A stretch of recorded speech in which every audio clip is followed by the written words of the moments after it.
We're still sitting here. Young Sindile is still sleeping in the river system, and Mvula is making short work of what's left of this impala. Probably one of the best meals he's had in quite some time.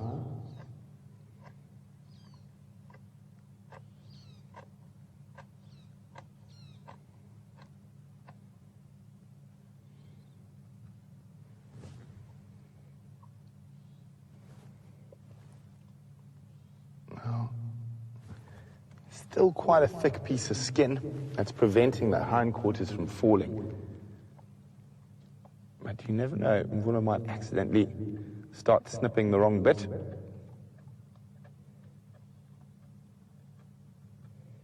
Or before that happens, he might actually reposition the carcass so it's not going to fall.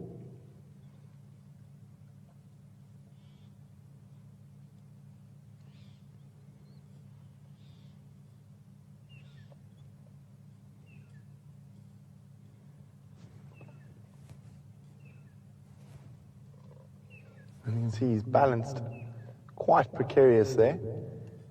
It's incredible how these animals are able to stand on and move around on those branches like they are.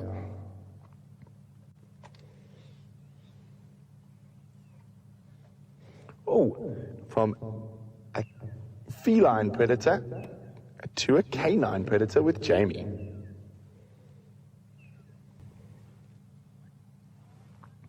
So he's repositioned himself in quite an awkward spot for us to get a visual of. But he's still there. Sindile is still down in the drainage line. And unfortunately, not the best view at the moment. But as we've seen, things can change. Now, from this angle, I can see there's still quite a thick piece of skin that's actually holding that rump and hindquarters. But the one thing we can see, which we couldn't see earlier, is if we come down onto the hindquarters, we can see there all the patches of fur that the leopards have plucked in their feeding process.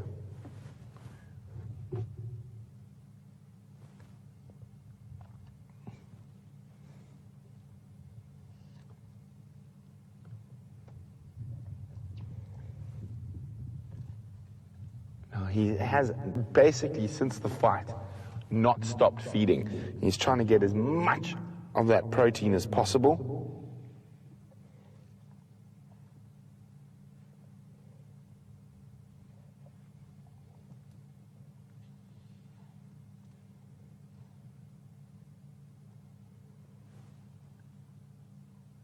And of course, young Sindile is severely hoping that he drops some more meat for him.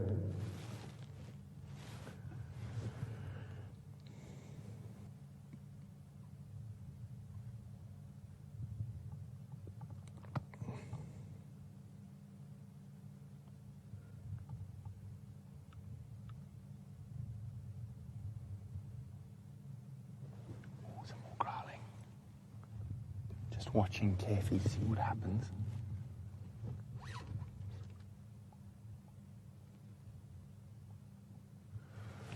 Before he comes down, I think he might come straight down. I'm going to try to get us into a better position to see his descent.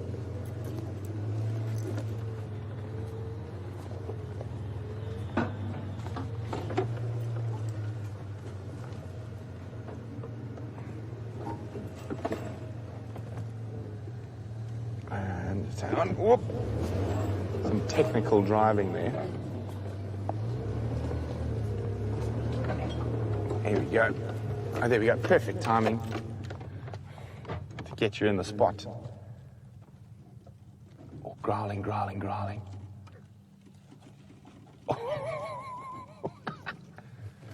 That is definitely one of the least graceful descends I've seen a male leopard do.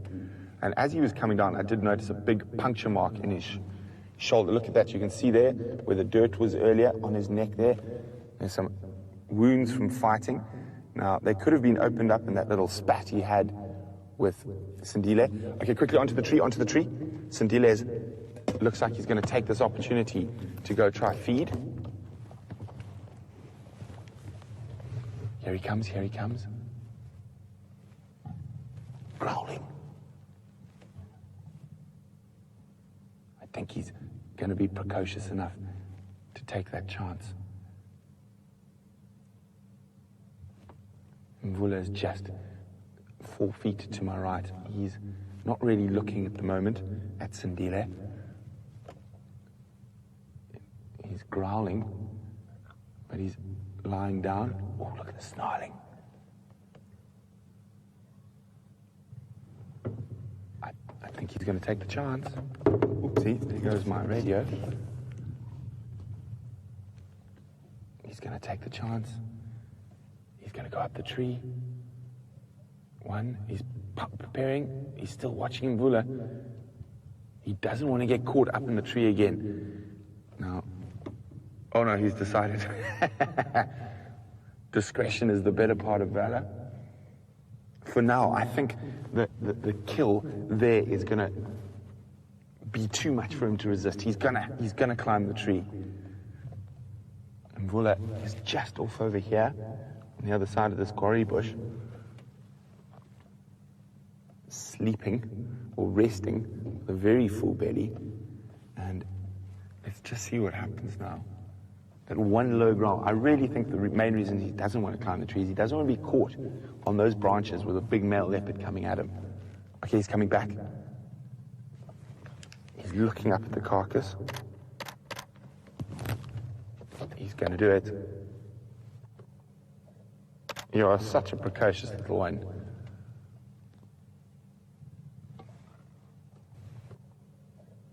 You are such a precocious little one.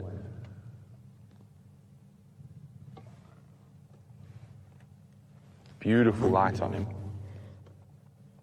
There we go. Little snarl.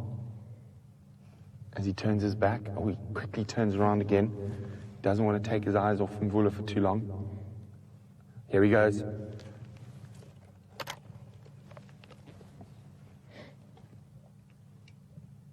Now Mvula has eaten most of the carcass. He's probably wondering, it's probably not worth the risk.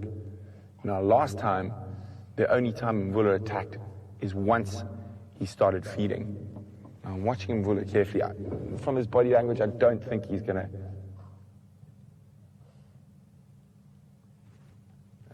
move at the moment. Sindile's not feeding yet. He's keeping a very close eye on Mvula. He's not really growling, he's just snarling. He's not emitting the same deep growls.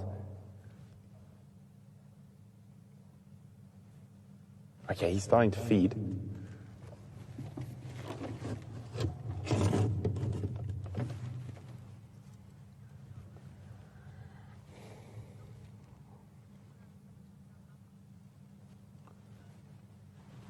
Now, let's try reposition.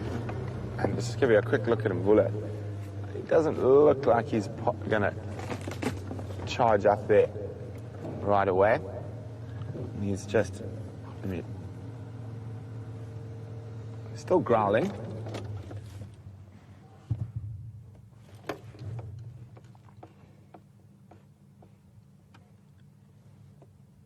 Sindile is feeding. Okay, let's just try get a better position. He's also not in the best spot for us to see nicely. I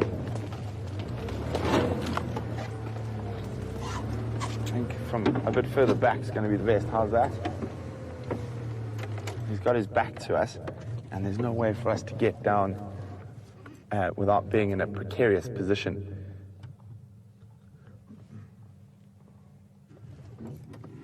Very interesting to see what Mvula does. I think he's eaten enough. He's just going to lie there. And I think young Sindile is going to try eat as much as possible in as short a time as possible. There's very little left on this carcass.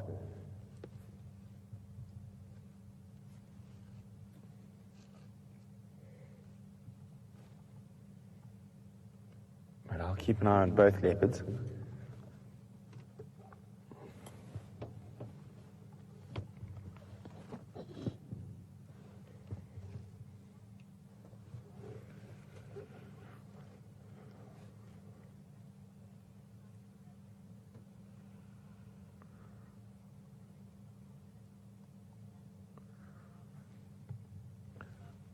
Hi, Gabby.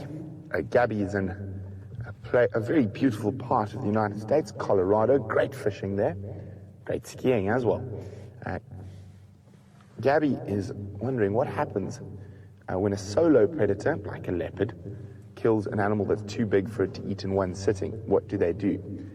Well, Gabby, unless it is stolen by another larger predator, they will feed on it for as long as possible, and none of the predators here mind feeding off completely rotting meat full of maggots. In a leopard's case, they stash it in a tree, eat as much as they can, then go sleep. Once they've digested it, go eat some more.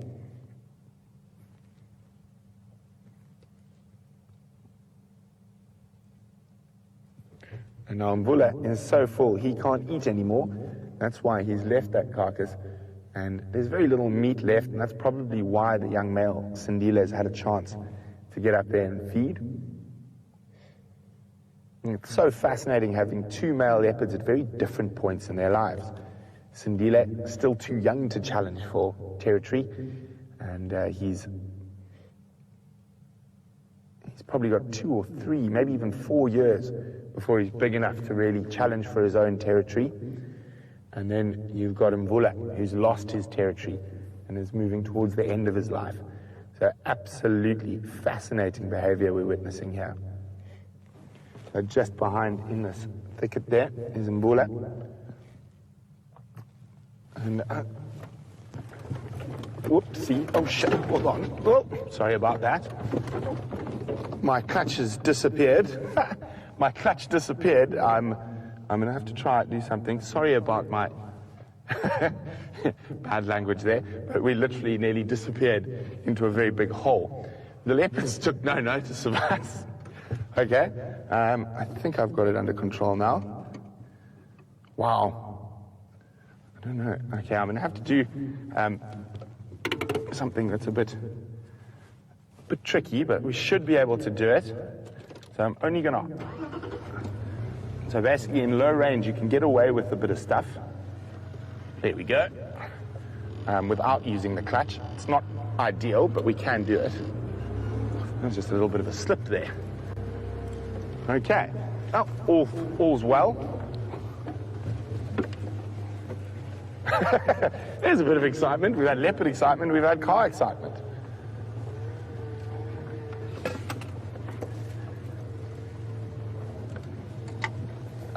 Yes, I'm okay. I'm just trying to get us a better view. I don't think we're going to get a better view of young Sindile. He's showing us the back end. There we go. You can see it there. But Mvula is up on the termite mound looking quite pretty. So I'm just trying to reposition.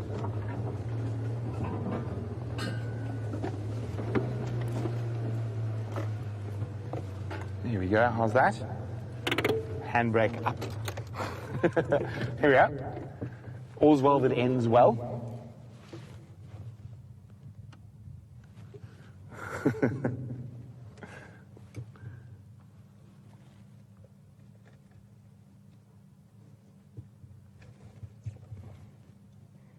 So here you can see how big his belly is as he's resting on the termite mound now. He still keeps watching the young male feed, but it's probably not worth the risk of injury for the amount of meat that's left. And that's why he's letting that male feed.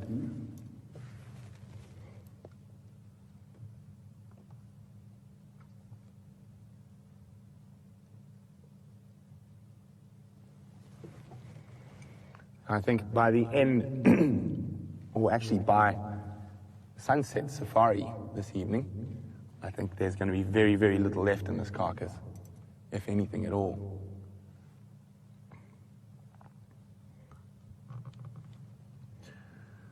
There we go, there's the young male.